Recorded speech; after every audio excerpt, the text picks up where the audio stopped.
Tonight, a Supreme Court decision has sent shockwaves through global trade, upending long-standing assumptions and igniting urgent debate across the world. The court struck down the legal foundation of the Trump-era tariffs, dismantling a key pillar of the America First trade policy that has shaped U.S. economic strategy for years. These tariffs, targeting billions in goods from China and other nations, have fueled economic friction for years, raising prices for consumers and sparking retaliatory measures from trading partners. But this ruling is about more than economics. It redefines the balance of power between the president and Congress, setting a new precedent for how America governs its trade relationships. At its core, the question is this: how much authority should a president have over trade in the name of national security? The answer now shifts, with Congress regaining a stronger voice. The court's decision marks a historic course correction, reasserting Congress's constitutional control over international trade and limiting executive power in a way not seen in decades.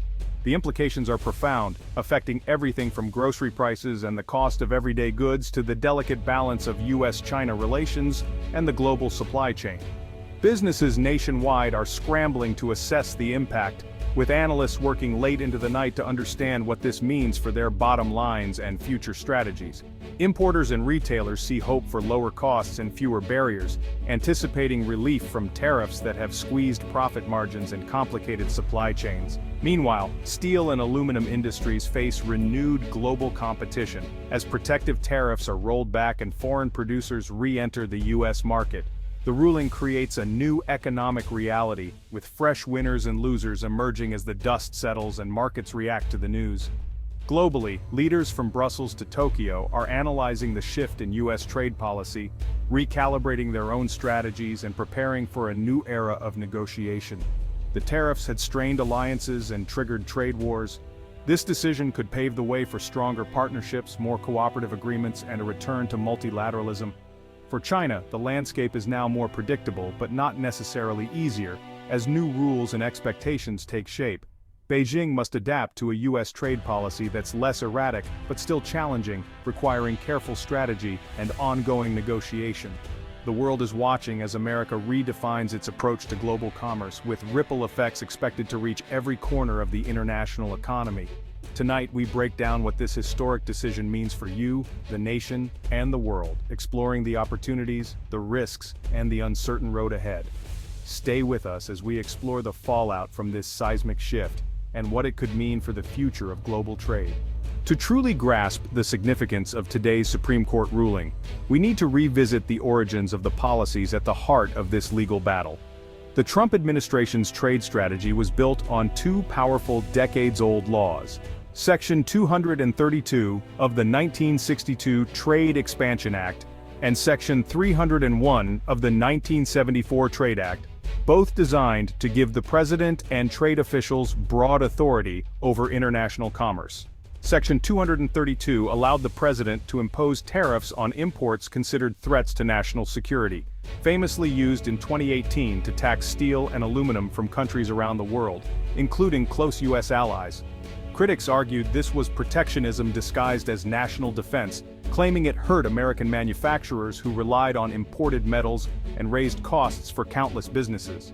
Section 301, meanwhile, empowered the U.S. Trade Representative to respond to unfair foreign trade practices, such as intellectual property theft or discriminatory policies. The administration used Section 301 to launch a sweeping trade war with China, citing issues like intellectual property theft and forced technology transfers as justification. Tariffs were slapped on hundreds of billions of dollars in Chinese goods, escalating tensions and causing major disruptions to global supply chains and international markets. The costs of these tariffs landed squarely on American businesses and consumers, while China retaliated with tariffs of its own, hitting U.S. farmers and exporters hard. These aggressive, unilateral moves quickly sparked a wave of legal challenges from affected industries and trade groups. The central debate emerged: did the president overstep his authority, using old laws to create sweeping new tariffs without direct approval from Congress? The answer to this constitutional question would take years to resolve, and ultimately required a trip to the Supreme Court. Today's decision is the culmination of that long and contentious battle, with far-reaching implications for trade policy and presidential power. Let's take a closer look at how this high-stakes legal fight unfolded, and what it means for the future. The legal fight against the tariffs was waged by thousands of American businesses, big and small. Their argument: only Congress can regulate foreign commerce, not the president acting alone. Lawsuits challenged both Section 232 and 301 tariffs. But lower courts were hesitant to limit presidential power, especially on national security. The turning point came when appellate courts issued conflicting rulings, creating a circuit split.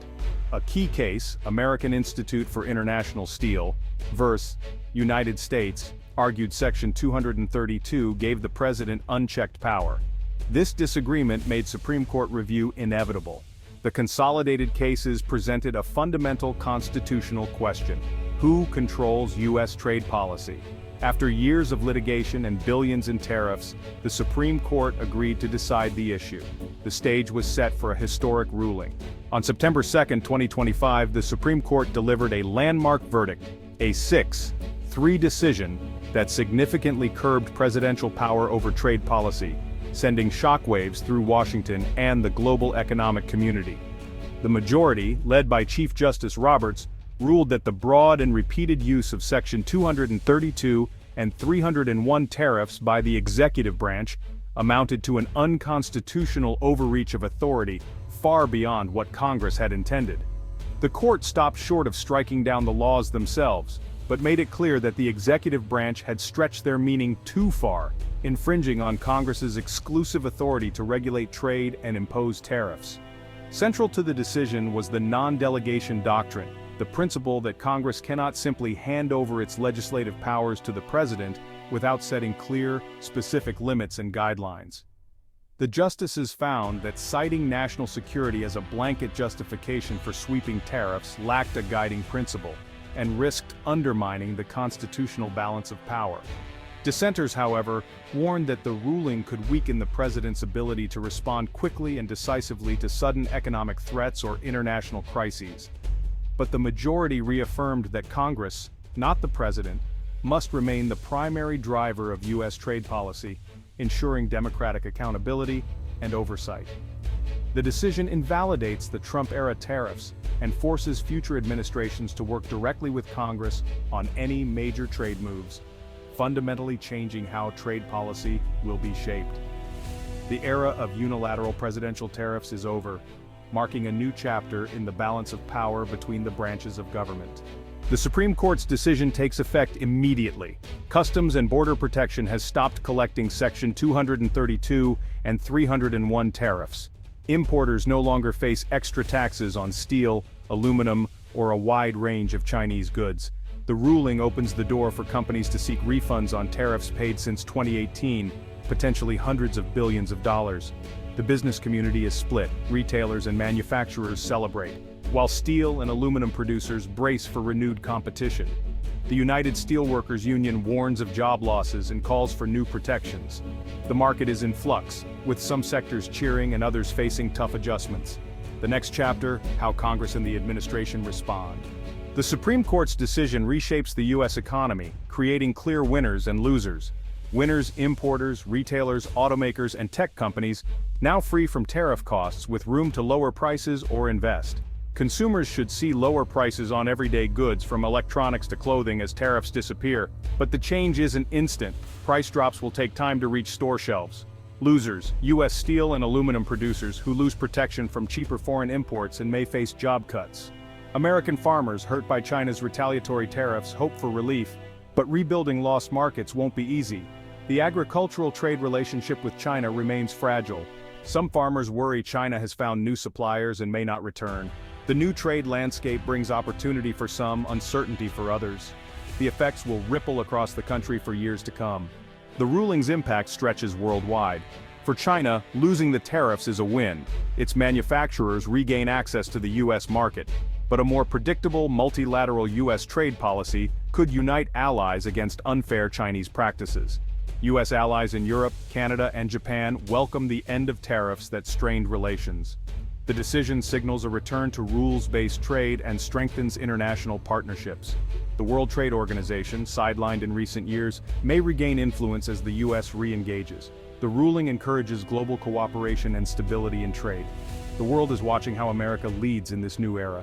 Trade law experts say this ruling is about restoring checks and balances, not just tariffs. The Supreme Court has drawn a line, limiting decades of expanding presidential power over trade. Future trade policy will require more debate, hearings, and compromise in Congress. This shift promises more stable, predictable rules for businesses and international partners. The unpredictability of unilateral tariffs is gone, replaced by a more democratic process. Congress can still grant the president specific powers, but only with clear, explicit laws. The ruling isn't about free trade versus protectionism, it's about constitutional process. America's economic statecraft now returns to the hands of the people's representatives.